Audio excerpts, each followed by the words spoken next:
Hi, I'm Harold Bell, and welcome to Celebrity Sports Calls with my co-host, the great Red Auerbach of the Boston Celtics.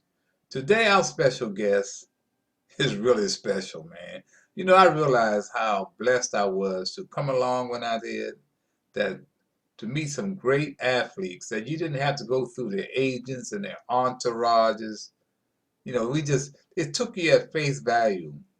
Well, so when Inside Sports was the only game in town, man, I had a smorgasbord of great athletes. And this is one of the great ones that really one of my all-time favorites. He was born and raised in Brooklyn, New York. He's a playground legend. I mean, he was nicknamed the Hawk. He played his high school basketball at Boys High, the famous Boys High, and he played just his junior and senior years, and his teams were undefeated both years. He accepted a scholarship to the University of Iowa, where he was in the wrong place at the wrong time. He got caught up in a point shaving scandal that he had absolutely nothing to do with. Even though he was never indicted, never found guilty of anything, the school expelled him and the NBA blackballed him. Now, when he was eligible to go in the NBA in 1964, Walter Kennedy, the commissioner, said, "No way, Jose." So he had to spend the next 5 years playing in the ABA, American Basketball Association, the ABL, the American Basketball League, with the Harlem Globetrotters, the Pittsburgh Wrens, before he finally decided to sue the NBA for $6 million because they did him wrong. They ended up settling with him for $1.5 million and assigned his contract to the Phoenix Suns. Now, this was 1969. Now, his bio says he hit the ground running in his first season with the Suns. Connie played in 81 games, averaged almost 25 points a game, 10 rebounds, and 5 assists. In the final game of his rookie season, Connie had 44 points, 20 rebounds, 8 assists, 5 block shots, and 5 steals. Man, that sounds like the statistics for a whole team. Isn't that something? The Suns finished third in the Western Conference, but were knocked out by the LA Lakers in a great 7-game series.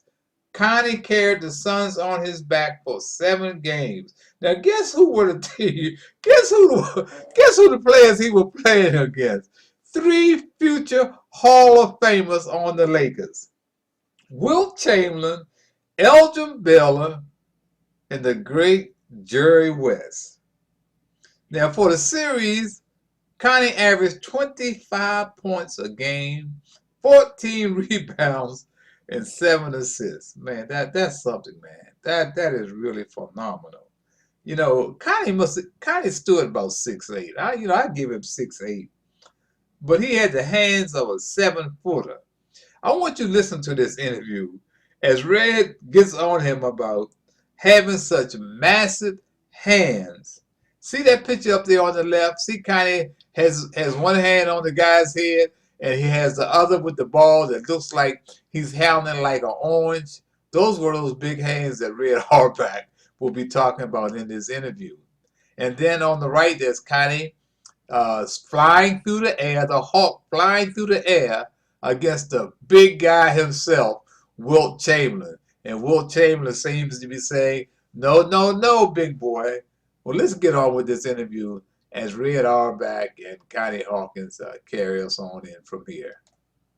Here sitting with me, as I said, of course, I'm very familiar with, of course, the one and only Red Auerbach. And Red like to start out the question. Red? Hey, Connie. Yes, Are you still in shape? yes, I'm still in shape, Ray. I want the people out there to know that you more or less set the tone for Dr. J. You were one of the most explosive and exciting players in your day. And I just wanted people to know that.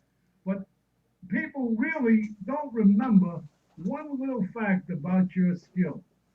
You had enormous hands. You had big hands. You were one of the first guys that could do anything you want with the ball. Am I right? With Yeah, one hand. you're absolutely right. That's correct. I got a question to ask you, Red. Go ahead.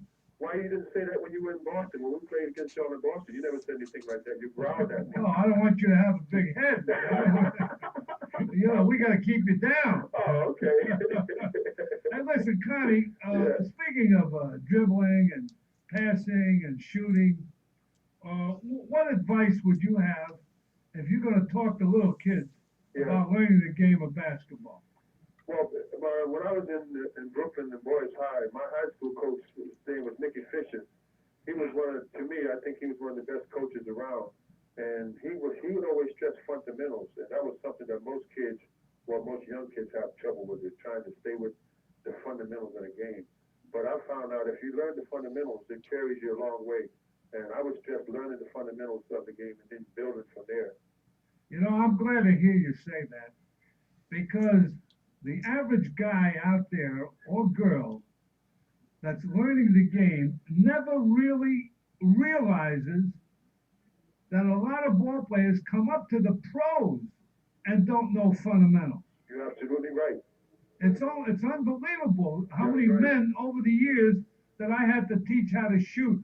I had to teach how to dribble, how to teach them how to do things with their head up. That's right. And I'm glad to hear you say that, because you just can't work too much with that fundamental technique.